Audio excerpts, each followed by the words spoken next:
Hi, this is Becky with Miss B Group Travel. Throughout the month of February, I am doing daily 2-minute travel tips. So, if this is your first time joining us, please do consider subscribing. If you're a returning subscriber, thank you for joining me again. Today's topic is about tips. So, you know what a tip is? It's like an extension or an extra payment that you give to people either in a restaurant or to the bellman as an exchange for good service.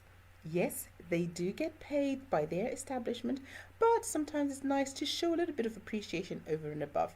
Now, as a group travel organizer, I whenever I go away, whichever country I go into, I have a little budget that I set aside to tip people who've gone over and above. Again, in certain countries, it may be frowned upon. Countries like Japan or in some places in China, if you do, if you do try and tip, especially in the restaurants, they kind of like look down upon it and they don't, it may not be the go-to thing to do.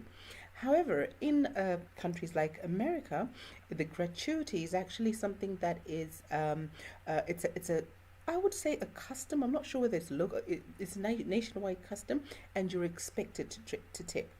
10% of your food bill or is normally seen as the amount to tip. Some establishments have found out that if you don't tip your server, then the restaurant or the establishment makes up the difference of their 10% of whatever that meal may be. But for myself, because we travel normally a lot of the times in a group as a family, I feel there's that extra work that they do, and if they have given me a good service, I always tip over a little bit above if I can. If they haven't, I may just give out the basic. It just depends, but I do have a budget for that. Now, it's important to understand that some of the countries that we visit, the minimum wage is so little, so some people rely on these tips.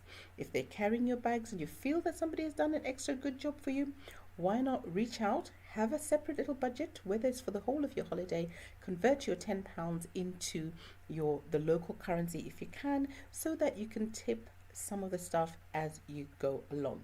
Again, it's not mandatory. In some countries, it's actually frowned upon, but the majority of countries, everybody wants a little bit of extra money, and you might actually make someone's day.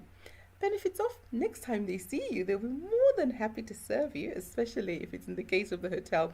That bellman will be opening the door with a smile. Okay, so that's all for today, and see you tomorrow for tomorrow's travel tip.